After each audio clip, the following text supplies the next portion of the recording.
It's the Eagle Community Television Forum with your host, Gary Shorman. Hi everyone, I'm Gary Shorman and this is a forum on Eagle Community Television. We'll be talking to the Mayor of Ellis in just a moment. Our program is brought to you by Hayes Med. Our guest today on the forum is Lyle Johnston. And Lyle, you're the new mayor in Ellis. Yes, sir. Welcome to our program. Thank you. How does someone go about becoming a mayor of Ellis? That's a tricky question. You got started on the commission, right? Yes, City Council ran back in 10, actually ended up losing by 4 votes, and there was a little turmoil. I got on and ran for re-election in 2012, and then turned around and decided to run for mayor in 13 here. So. Well, congratulations. It's good to have you here as part of our program and being a part of this. Now, Ellis, great little community, some really special things, but people think of it as a railroad town going on with the railroad and some of that. What are some of the issues you have going on in Ellis right now? What has pretty much dominated the conversation is water. And do we have water? We're currently in stage 3 water restrictions, which is no watering outdoor lawns, shrubs, no filling your pools. So, and that has been tough, but I was really surprised at how well people have adjusted to it. You know, that's one of those issues, and we have that really all throughout western Kansas, is water as a resource. There's several communities in the area out here that are fighting that battle. What is the long-term plan? Because there's a short-term solution of not watering your lawn, not watering your shrubs and doing that. What are you working on long-term? Currently, we're talking with an outside source about possibly bringing some water in pipe-wise. And also we're starting to look at going out, say, north or south of town, much like kind of Hayes has done in the past, but of drilling and bringing some water into town. Is that something you, as a mayor, works with the city council on, or do you have a special group inside the community that's working on that? Well, after I got elected mayor, I created a water advisory board, a board of 5 that can look and do some of the homework, outside of council, because sometimes our council meetings get kind of long because we're talking about water, and they're spearheading pretty much the effort and some of the back legwork of approaching where and when and how to go for a source of water. So. That takes some time too to research that. It's one of the things, well, we're going to go drill a well, but then there's 100 issues that go along with that, and I assume that group is taking that time to take a deep dive into how to figure that out.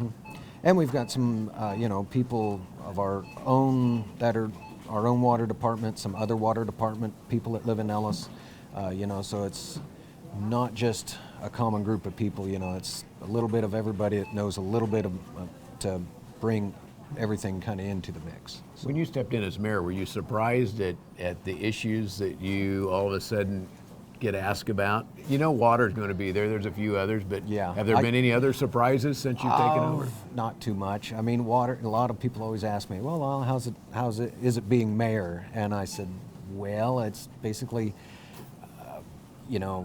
if we wasn't in such dire water situation, or it seems like it, that it might not be so bad. But that's what it seems like it's."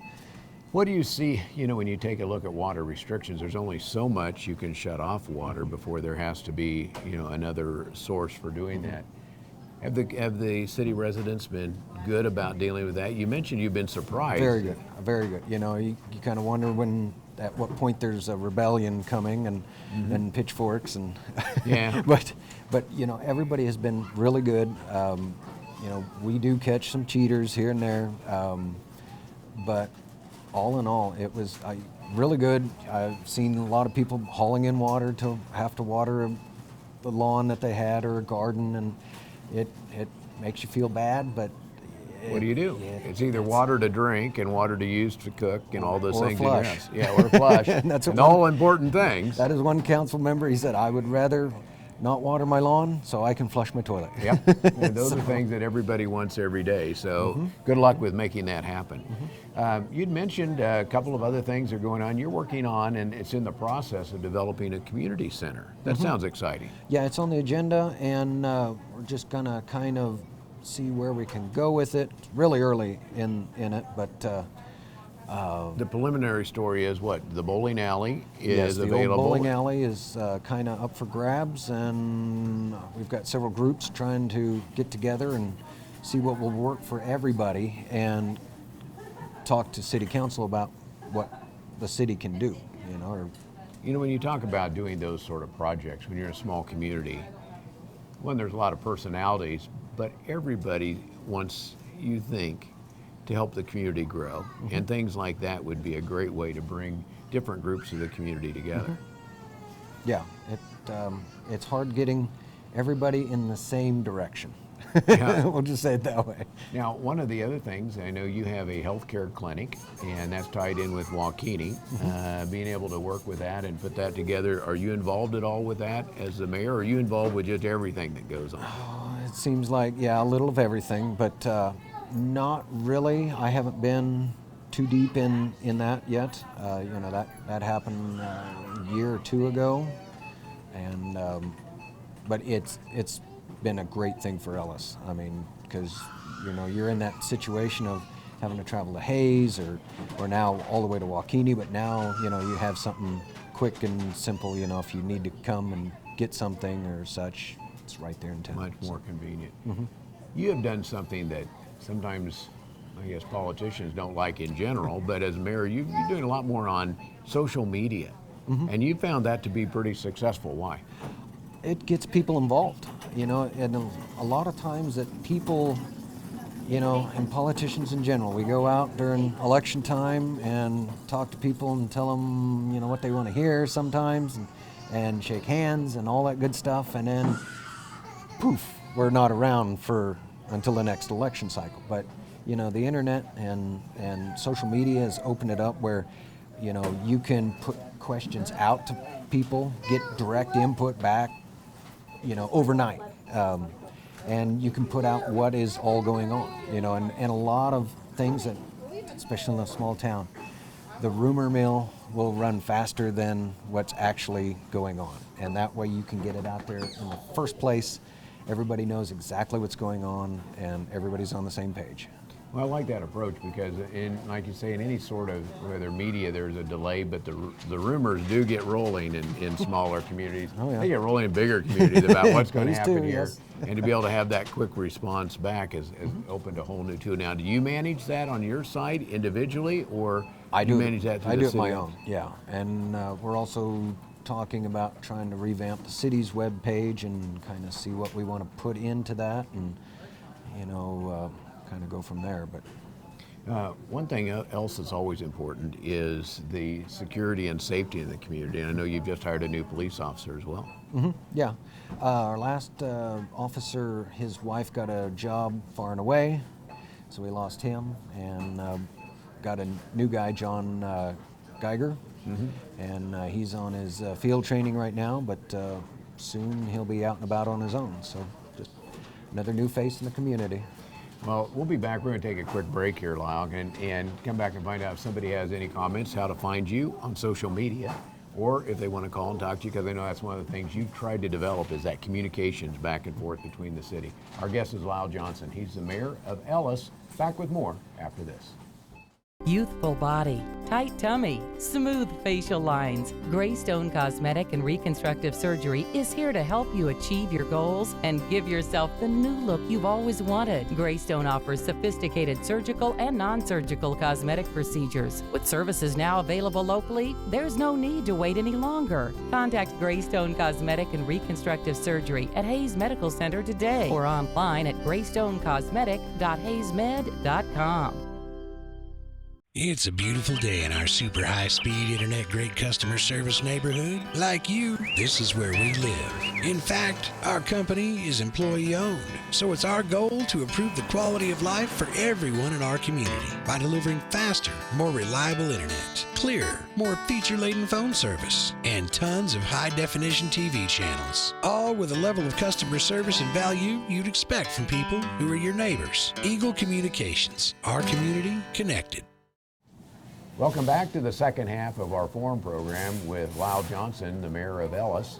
If you have some questions or comments about today's show, send them to me, gary.shorman@eaglecom.net. You can also find us on Facebook under ECTV Forum.